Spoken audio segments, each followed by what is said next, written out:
Jadi hari ini aku mau bikin tutorial untuk membuat penyajian data kuantitatif di SPSS.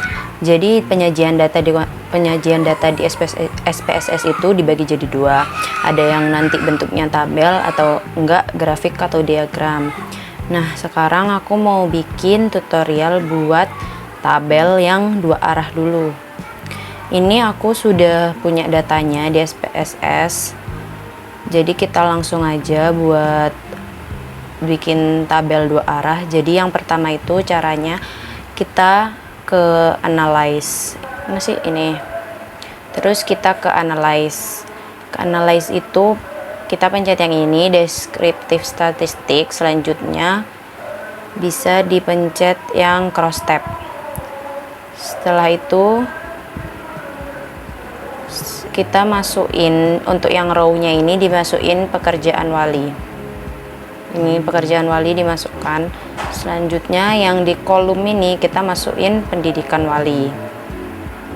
Nah, ininya display cluster bar-nya kita centang. Setelah itu kita oke. Nanti munculnya akan seperti ini. Ini pekerjaan walinya dan ini pendidikan walinya. Selanjutnya aku mau bikin tutorial untuk diagram batang yang sederhana. Itu caranya kita pencet yang grabs ini. Setelah itu legacy dialogs. Setelah itu kita pencet yang bar. Bar ini kita pilih yang simple aja. Ininya untuk data in-chartnya kita yang summarize of for groups of cases. Setelah itu di define untuk yang ini, yang di atas ini kita pilih yang percent of cases, dan di variabel ini kita dimasukkan yang rata-rata uang saku. Ini harusnya bisa, kok nggak bisa? Oke, ini kita isi dulu yang ini kategori eksisnya kita isi jenis kelamin.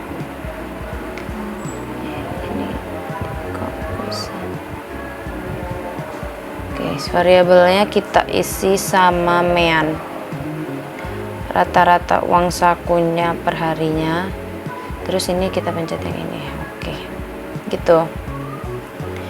Ininya dikosongin aja, kita pencet oke. Nah, jadinya nanti kayak gini teman-teman. Terus kalau mau nunjukin kayak ada data label di sini di diagramnya, kalian bisa pencet ini 2 kali. Setelah itu ke elements dan pencet ini show data labels. Nah, ini nanti persennya kelihatan.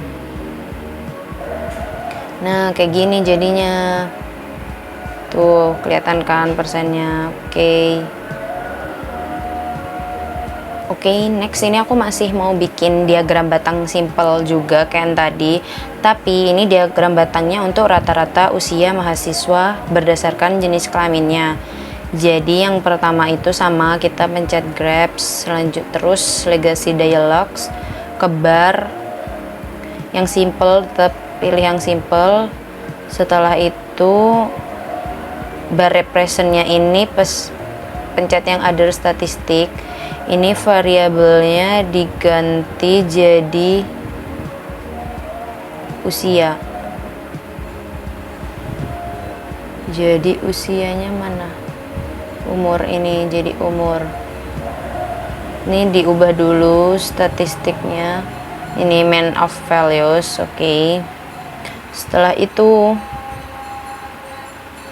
ininya tetap jenis, ini tetap jenis kelamin. Di oke, tinggal oke aja. Jadi deh, ini kita salah, buat munculin sama caranya kayak yang tadi, show data labels. Oke, close. Oke, udah. Selanjutnya mau bikin diagram batang yang cluster. Nah, ini diagram batang clusternya itu perbandingan antara pekerjaan wali dengan pendidikannya apa. Ini caranya masih sama sih, grabs, legacy dialogs, terus ke bar. Nah, ini kan ada simple cluster stack. Kita pilih yang cluster. pencet, terus data in chart-nya tetap summary for group of cases, di define. Ini bar represent-nya kita pilih end of cases, terus kategori axis-nya kita isi untuk pekerjaan wali. Untuk yang define cluster-nya kita isi pendidikan wali. Oke, ini dikosongin aja ya teman-teman. Kita oke-nya gimana? Oke, di enter aja soalnya oke-nya nggak kelihatan. Nah, jadinya kayak gini datanya. Oke, sudah. Selanjutnya aku mau ngasih tutorial yang diagram batang stack. Kita balik ke sini sama pencet grabs legacy dialogs bar. Setelah itu nah pilih yang ini stack, di define. Untuk ininya nggak ada yang ininya tetap end of cases, dimasukinnya sama kayak yang tadi, kategori axis itu pekerjaan wali. Setelah itu define stacks by pendidikan wali, udah di enter aja, tinggal enter. Nah jadinya kayak gini. Ini bedanya kayak dia menumpuk gitu. Kalau ini kan kayak satu-satu, jadi diagram batang sendiri-sendiri, sedangkan ini tuh diagram batangnya kayak numpuk, jadi dalam satu diagram batang panjang.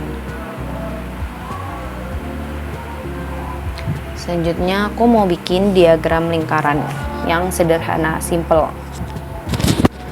Jadi cara buat diagram lingkaran simple sebenarnya sama aja kayak yang tadi. Kita ke grabs legacy dialogs, di situ pilih yang pie ya.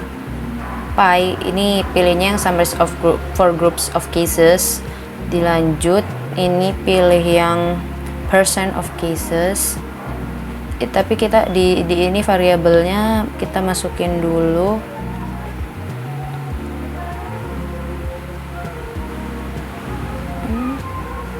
gak ada sih, gak usah. Ini kita pilih percent of cases. Setelah itu define sizesnya kita pilih jenis kelamin. Udah tinggal di oke. Nah jadinya kayak gini. Ini buat nampilin datanya kita pencet elemen show data labels. Oke. Dan oke.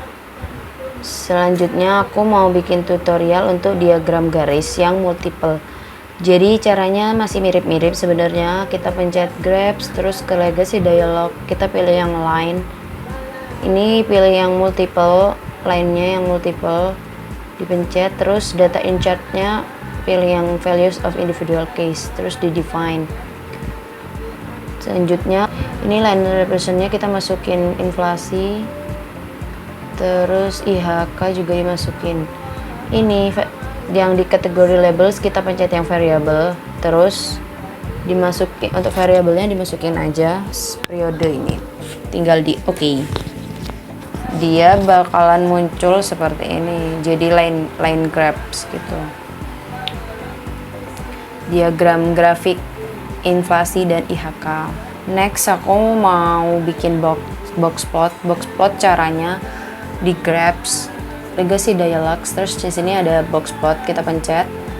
Lanjut pilih yang simple, data in chart-nya summary for groups of cases, tetap di define. Selanjutnya kita masukin rata-rata uang saku per harinya di variabel. Buat variabel kita masukin rata-rata uang saku per hari. Terus ini kategori axis-nya kita masukin jenis kelamin. Lanjut yang ini kita masukin yang di label cases by-nya, kita masukin nama. Oke. Nah ini jadinya, ini nunjukin inisial nama buat yang punya uang saku sangat berlebih dibanding teman-temannya. Oke. Selanjutnya ada scatter plot. Scatter plot ini tutorialnya bisa kayak gini. Jadi grabs legacy dialogs, terus kita pencet yang scatter or dot, kita pilih simple, di define. Terus untuk axisnya ini dimasukin IPK. nilai IPK-nya. Selanjutnya di x-axisnya kita masukin lama belajar, terus udah dicentang. Jadinya kan seperti ini. Ini tuh kayak ngebandingin, misal kamu lama belajarmu berapa, terus nanti akhir kayak outputnya, maksudnya IPK-nya itu bakalan dapat berapa dari hasil lama belajarmu, ya seperti itu, kayak perbandingan gitu. Nextnya ada cara buat histogram. Kita pencet grabs, legacy dialogs, terus ini yang paling bawah sendiri histogram. Ini aku mau masukin rata-rata uang saku per hari, dimasukin ke variabel. Kita pilih display normal curve biar ada kurvanya lagi. Udah gitu doang, tinggal di oke. Udah kayak gini, rata-rata uang saku per hari. Udah ya, ini ada kurvanya kan, itu karena kita pencet si tanda kurvanya. Next aku mau bikin piramida penduduk. Jadi piramida penduduk ini gampang juga sebenarnya. Kita pencet yang grabs, legacy dialogs. Setelah itu kita pilih ini population pyramid. Ini counts-nya kita pilih get counts from variable. Udah, setelah itu variabelnya dimasukin jumlah penduduk, variabelnya diisi jumlah penduduk. Untuk show distribution over kita pilih yang kelompok usia. Selanjutnya untuk yang split by kita masukin jenis kelamin, lalu di oke. Udah jadi kayak gini deh. Oke, terakhir ini aku ada bikin diagram Pareto. Cara bikin diagram Pareto itu kita pencet analyze. Setelah itu di quality control kita pencet yang ini Pareto charts. Kita pilih yang simple. Ininya tetap ya biasa. Terus di bars representnya kita pilih sums of variables. Oke, jadi kita di ini variabelnya kita masukin yang ini jumlah ketidakpuasan. Selanjutnya kategori aksesnya kita isi sama kepuasan. Ininya kita centang di oke. Nah, jadinya kayak gini deh. Udah selesai tutorial hari ini. Sekian, terima kasih.